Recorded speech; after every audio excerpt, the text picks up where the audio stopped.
I like to give a brief, orderly, step-by-step introduction to the letter of Paul to the Romans. Romans is about deliverance that deals with the past, present, and future. It is about a total salvation, a full restoration, spirit, soul, and body. The key verse is chapter 1, verse 16 and 17.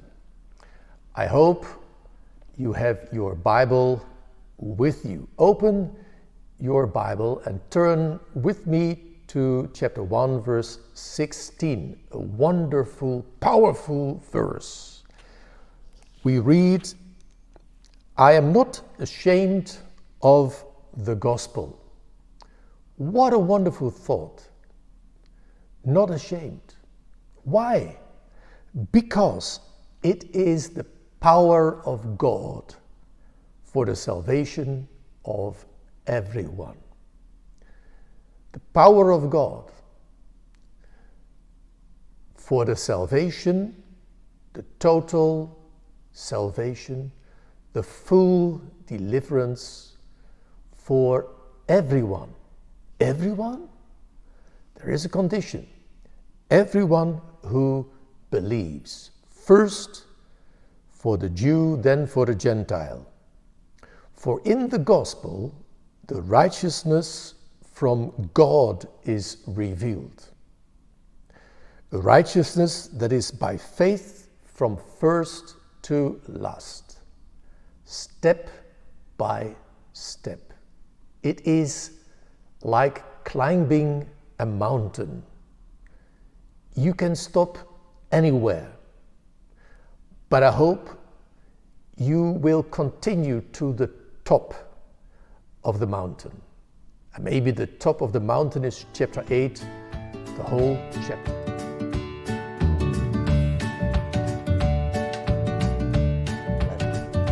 Who is the author of this letter? As I already said, Paul's letter to the Romans. And in verse 1 of chapter 1, we read about Paul, the way he introduces himself.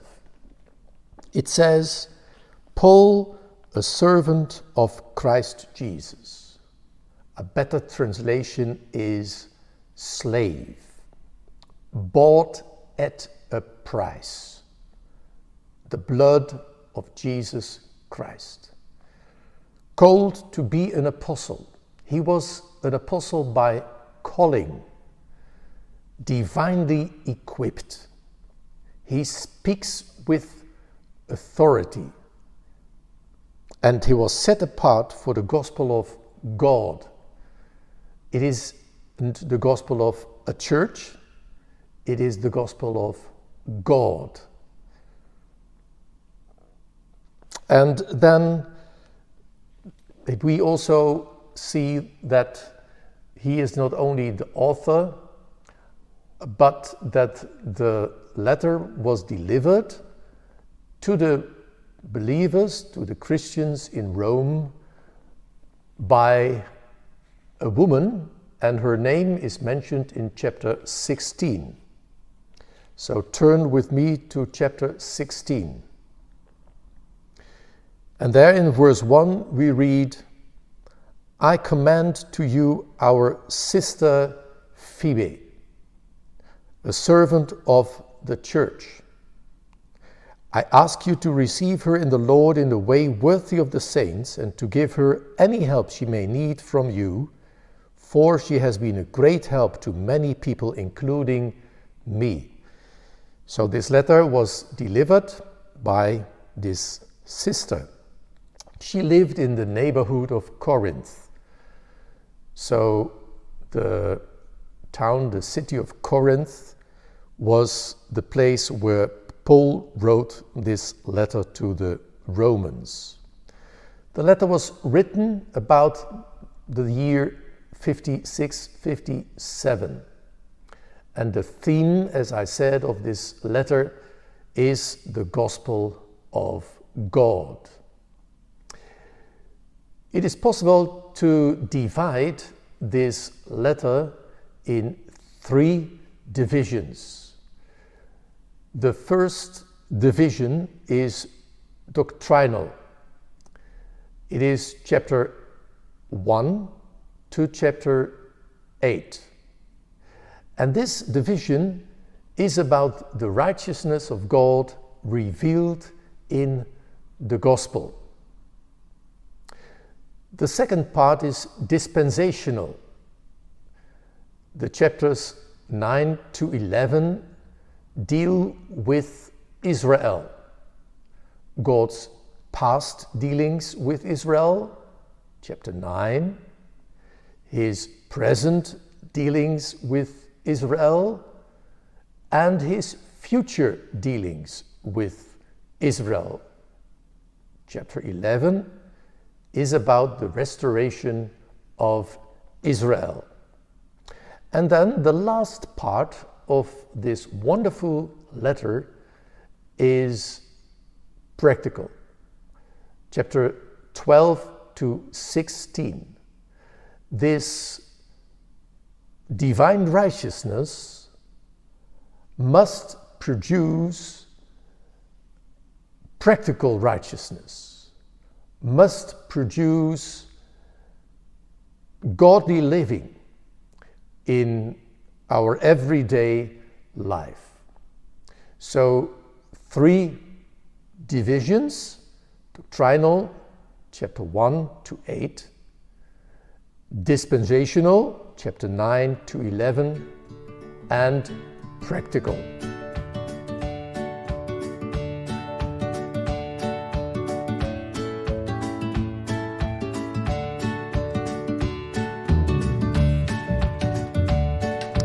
This letter is called the Gospel. When we turn to chapter 1, we read in verse 15 that Paul says, "That is why I am so eager to preach the gospel also to you who are at Rome." But the ones that received this letter were already Christians. And maybe you can say it this way: Paul preached Christ, he preached the gospel to unsaved sinners in the book of Acts, in different places. But in the letter to the Romans, he explains the gospel. What happened when you were born again? What happened when you were justified? And then he explains the gospel in the first 8 chapters. Chapter 1, verse 18 to 3, verse 20. The bad news: we are all sinners, we have sinned. And from chapter 3, verse 21 to chapter 8, the good news: we are justified. There's no condemnation for those that are in Christ Jesus. So he preached the gospel to sinners. He preached Christ to sinners in the book of Acts, and he explains the gospel to saints in this wonderful letter, the letter to the Romans.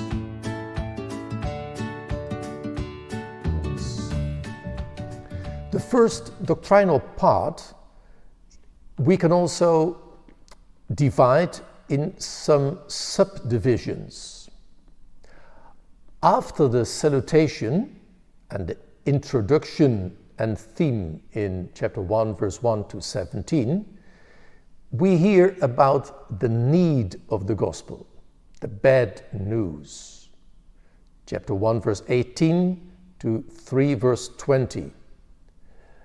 And this reaches the climax in chapter 3 verse 20. And maybe we can start reading verse 19, chapter 3. There we read, "Now we know that whatever the law says, it says to those who are under the law, so that every mouth may be silenced and the whole world held accountable to God." The whole world guilty before God. "Therefore," and this is the climax, "no one will be declared righteous in his sight by observing the law. Rather, through the law we become conscious of sin." This is the first subdivision in the chapters 1 to 8, the need of the gospel, the bad news. Then, from chapter 3, verse 21 to 5, verse 11, we hear about the gospel in relation to the question of our sins. Sins are personal actions. It is an action word. We sinned. It doesn't say in verse 23 of chapter 3 that we all are sinners, but it says we have all sinned, and therefore we must be justified. So the gospel in relation to the question of our actions, our sins. And the third subdivision in chapter 1 to 8 is the gospel in relation to indwelling sin. Singular, not plural sins, but singular, our sin. So we have sinned, but we are all sinners. And then it is a question of sanctification. And these are the three subdivisions of this wonderful letter.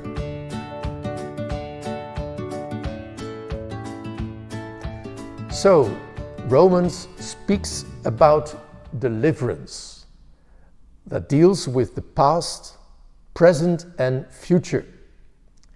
It is about a full restoration, a total salvation. It is about the cross, but also the resurrection of the Lord Jesus Christ. It is a cross-centered message touching every realm of our life. Past, present, future, spirit, body, soul. And to conclude with, we read chapter 8, verse 23, where it says, turn with me to chapter 8, verse 23, "Not only so, but we ourselves, we have the first fruits of the Spirit, grown inwardly as we wait eagerly for our adoption as sons." And what is this adoption? The redemption of our bodies. It doesn't say the redemption out of our bodies, but of our bodies.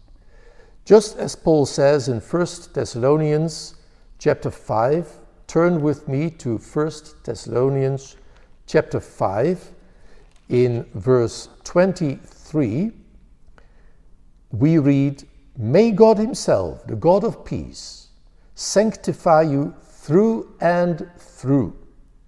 May your whole spirit, soul, and body be kept blameless at the coming of our Lord Jesus Christ."